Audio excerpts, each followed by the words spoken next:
The power is gone. The heat is dead. Outside, -20. Your children are shaking under every blanket in the house. You reach for your phone to call for help. No signal. The grid is down. Modern people will freeze in this moment. They will stand in their kitchens, surrounded by expensive, smart appliances, and have absolutely no idea what to do next. They will wait. They will hope. And some of them will not survive the night. But millions of people lived this exact moment, not as a catastrophe, but as an ordinary Tuesday. Behind the Iron Curtain, this was just called winter. No backup generator. No emergency fund. No survival gear ordered from the internet. Just cracked hands. Just frozen breath. And just enough brutal ingenuity to keep the family alive until morning. They heated entire apartments using empty tin cans and scrap wood. They burned used cooking fat in handmade lamps that cost nothing to build and nothing to run. They sealed windows with materials that modern people throw in the garbage every single week. Modern energy companies spend billions making sure you never learn any of this, because the moment you understand what they knew behind the Iron Curtain, you stop paying the bills that keep those companies alive. Stay with me, because number 5 on this list kept entire Soviet families warm through 3 consecutive brutal winters, using nothing but a clay pot and kitchen waste you throw away every day. No fire, no electricity, no cost, 0. Let's begin. Number 1. The tin can rocket stove.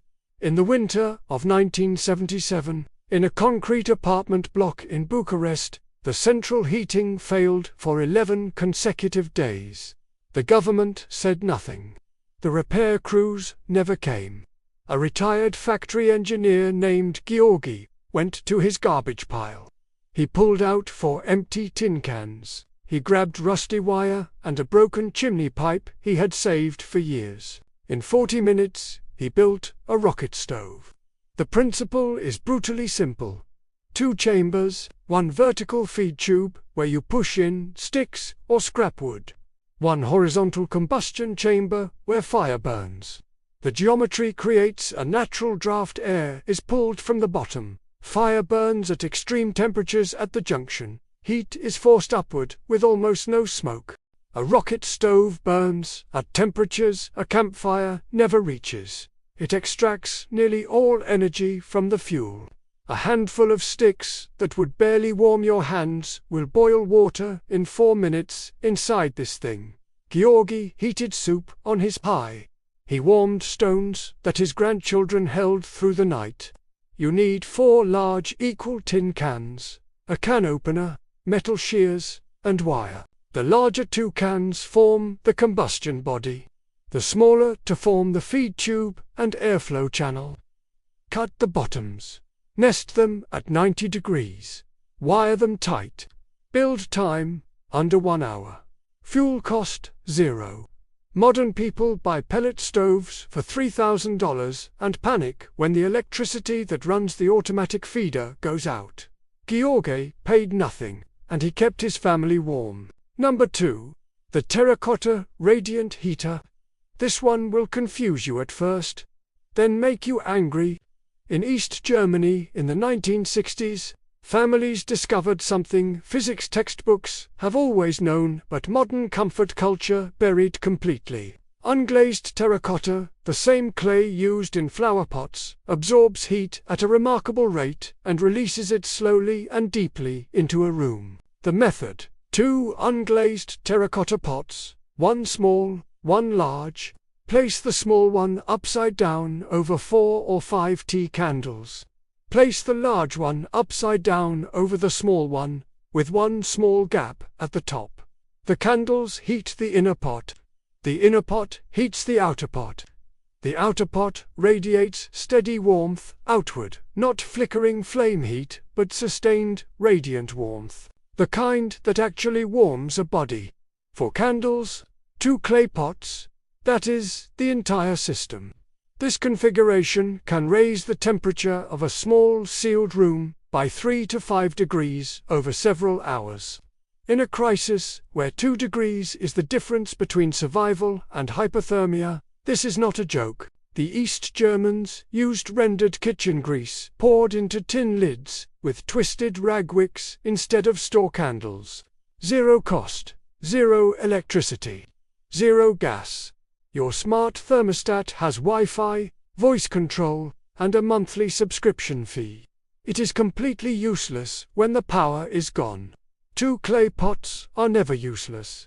Number 3. The fat lamp. Every kitchen in the world produces this fuel continuously, every day. Used cooking oil, rendered animal fat, the grease that collects in the pan after cooking meat, behind the Iron Curtain. This was not waste. This was survival infrastructure. The construction is almost embarrassingly simple. Take any small metal container, a sardine tin, a jam jar lid, a shallow bowl from a flattened can, pour in used fat or oil. Take a strip of twisted cotton fabric, an old shoelace, a thin strip of any cotton cloth. Thread it through a small bent wire so the tip sits just above the fat. Light the wick. It burns steadily for hours. The flame is small, but in a dark, cold room, that small flame is the difference between panic and calm.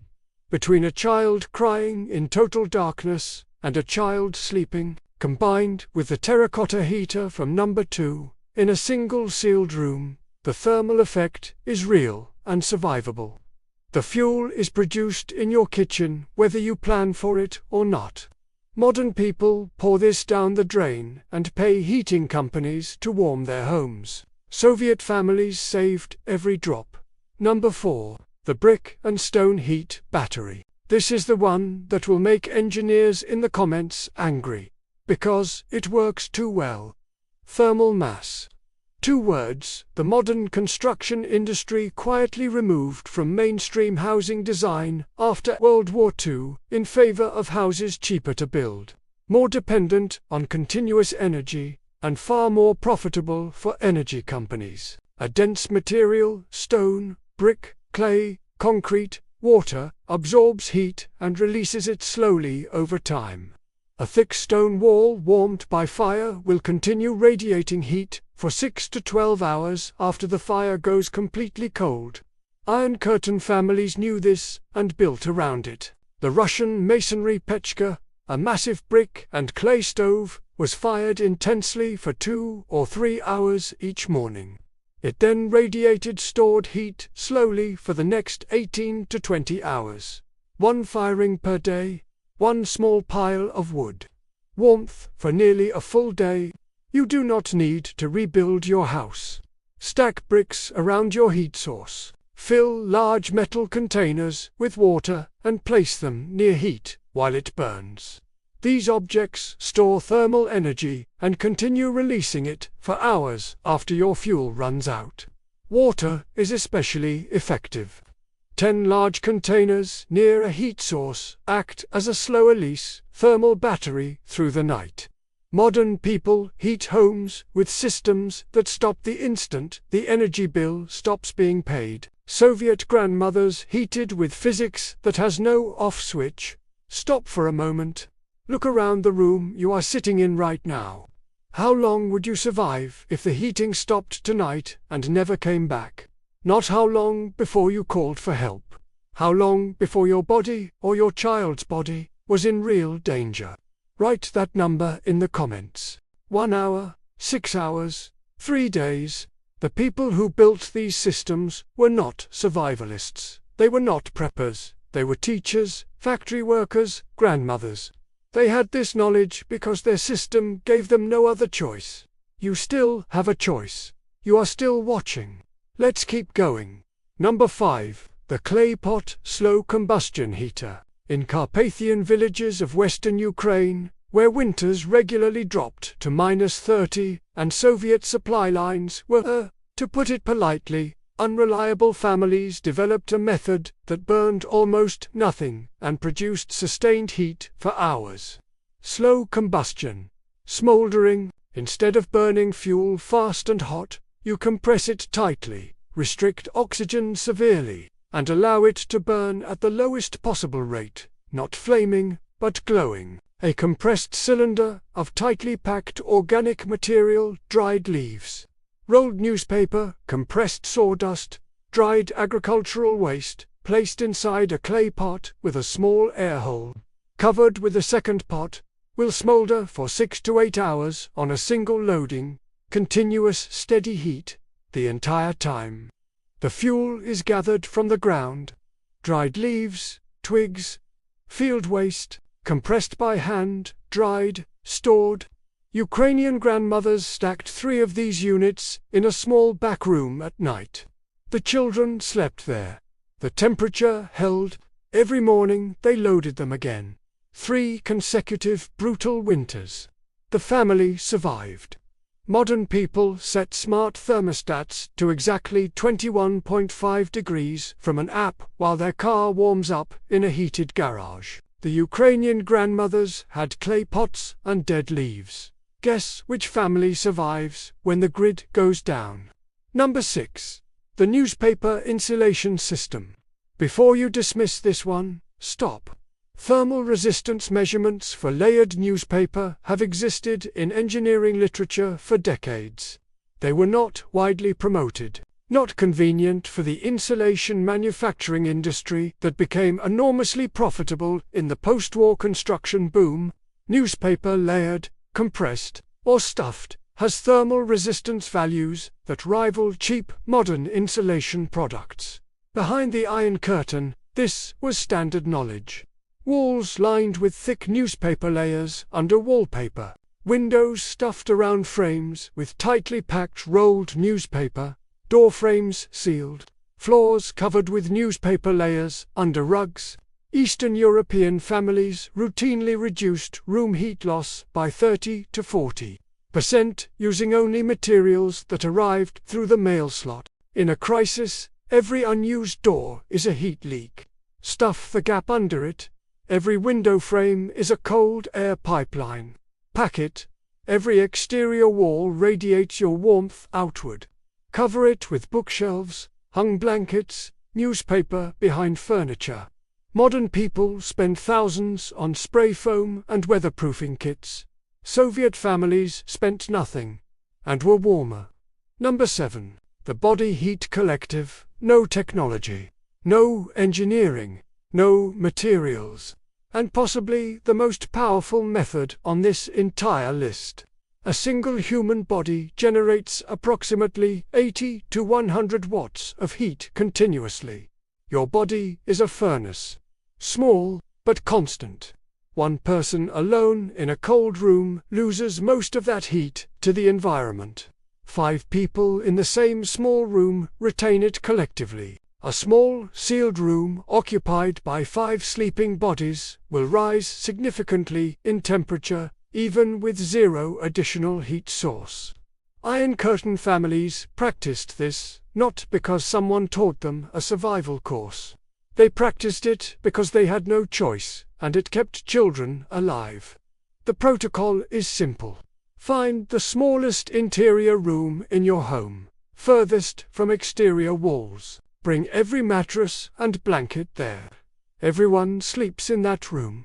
Door stays closed. Body heat accumulates. In a prolonged grid-down crisis, this single behavior change can be the difference between a manageable situation and a medical emergency. Modern people have large homes with individual climate control for every separate bedroom. Soviet families had one small room and each other. The Soviet families survived. Here is what the modern system does not want you to understand.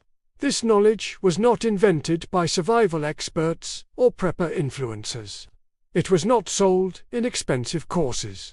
It was developed by ordinary people who had no choice. People who woke up every morning in a system that could not guarantee their warmth, their food, or their safety, and who solved the problem anyway, with whatever was in their hands. That knowledge did not disappear when the wall came down.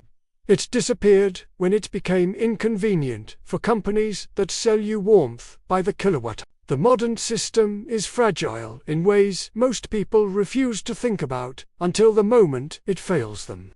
The grid goes down in ice storms, in infrastructure failures, in political crises, in all the ordinary disasters that have always happened and will always happen. When it goes down, and one day it will, the question is not whether these methods work.